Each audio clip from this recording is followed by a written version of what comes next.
Friends, welcome back to our channel Padma kitchen and vlogs. ఈరోజు ఈ వీడియోలో easy snack recipe veg puff ఎలా చేయాలో చేసి చూపిస్తున్నాను, చూడండి. ముందుగా ఒక మిక్సింగ్ బౌల్ తీసుకొని దాంట్లోకి మైదా వేసుకుంటున్నాను.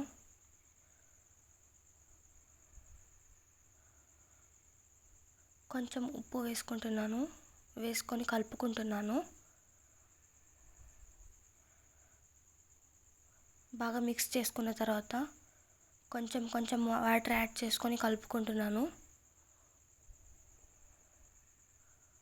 చపాతీ పిండిలా కలుపుకుంటున్నాను అన్నమాట. చపాతీ పిండిలా కలుపుకున్న తర్వాత ఆయిల్ అప్లై చేసుకుని ఒక 10 minutes పక్కన పెట్టుకుంటున్నాను. స్టవ్ మీద ప్యాన్ పెట్టుకొని ఆయిల్ వేసుకుంటున్నాను. జీలకర్ర, ఆవాలు వేసుకుంటున్నాను. చిన్నగా తరిగిన ఉల్లిపాయలు వేసుకొని కలుపుకుంటున్నాను. ఉల్లిపాయలు ఫ్రై అయిన తర్వాత చిన్నగా తరిగిన పచ్చిమిర్చి వేసుకొని కలుపుకుంటున్నాను. కొంచెం లైట్గా ఫ్రై అయిన తర్వాత చిన్నగా తరిగిన టొమాటోస్ వేసుకొని మిక్స్ చేసుకుంటున్నాను.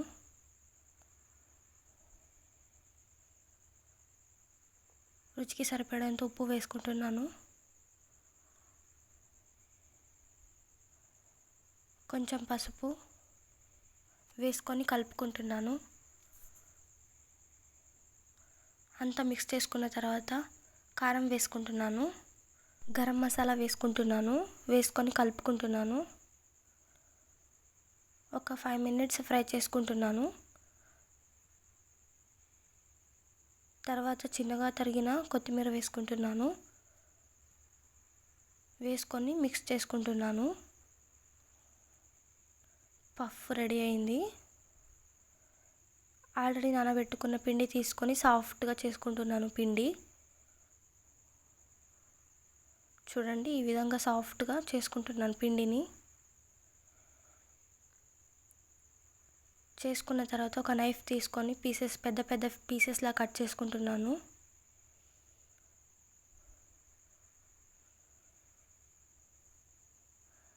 తర్వాత బాల్స్ చేసుకుంటున్నాను.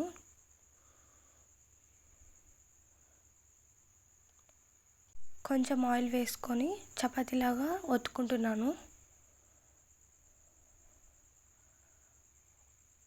తర్వాత మైదా వేసుకొని ఆయిల్ వేసుకొని పేస్ట్ చేసుకుంటున్నాను ఒక బౌల్లో. చూడండి, ఈ విధంగా పేస్ట్ చేసుకున్నాను.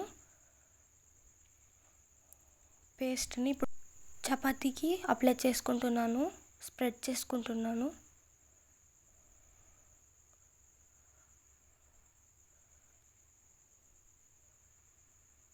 అంతా స్ప్రెడ్ చేసుకున్న తర్వాత ఇంకో చపాతీ పెట్టుకుంటున్నాను పైన. సేమ్ మళ్ళా పేస్ట్ అప్లై చేసుకుంటున్నాను. తర్వాత దానిపైన ఇంకో చపాతీ పెట్టుకుంటాను, ఇంకో షీట్ పెట్టుకుంటున్నాను. మన ఛానల్ని ఎవరైనా కొత్తగా చూస్తున్నట్టయితే ప్లీజ్ సబ్స్క్రైబ్ చేసుకోండి. పక్కన ఉన్న బెల్ ఐకాన్ని క్లిక్ చేయండి.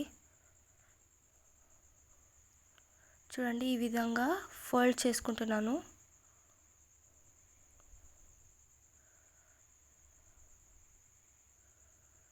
ఫోల్డ్ చేసుకున్న తర్వాత ఒత్తుకుంటున్నాను మళ్ళీ.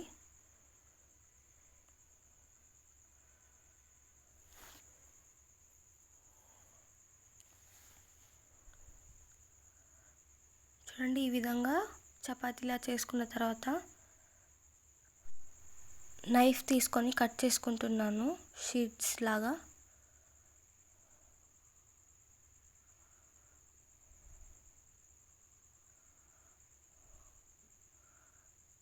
చూడండి, ఈ విధంగా కట్ చేసుకున్న తర్వాత దానిపైన పఫ్ పెట్టుకున్న తర్వాత ఈ వీడియోలో చూపిస్తున్నట్టుగా ఒత్తుకోండి. బాగా ఒత్తుకున్న తర్వాత ఒక ప్లేట్లోకి తీసి పక్కన పెట్టుకోండి. స్టవ్ మీద ఆయిల్ వేడి చేసుకుంటున్నాను. ఆయిల్ వేడైన తర్వాత ఫ్రై చేసుకుంటున్నాను లో ఫ్లేమ్లో పెట్టుకొని. మీకు ఈ ఈజీ రెసిపీ నచ్చుతుందని అనుకుంటున్నాను. నెక్స్ట్ ఏ రెసిపీ కావాలో కూడా కింద కామెంట్ సెక్షన్లో చెప్పండి. చూడండి, ఈ విధంగా ఫ్రై చేసుకున్నాను. అంతే అండి, వెజ్ పఫ్ రెడీ అయిపోయాయి. మీరు కూడా ఒకసారి ఇంట్లో ట్రై చేసి ఎలా వచ్చాయో కింద కామెంట్ సెక్షన్లో చెప్పండి. ఫైనల్గా మీకు కనుక ఈ వీడియో నచ్చినట్టయితే ప్లీజ్ లైక్ చేయండి, షేర్ చేయండి, కమెంట్ చేయండి, అలాగే సబ్స్క్రైబ్ చేసుకోండి. పక్కనే ఉన్న బెల్ ఐకాన్ని క్లిక్ చేయండి. Thanks for watching.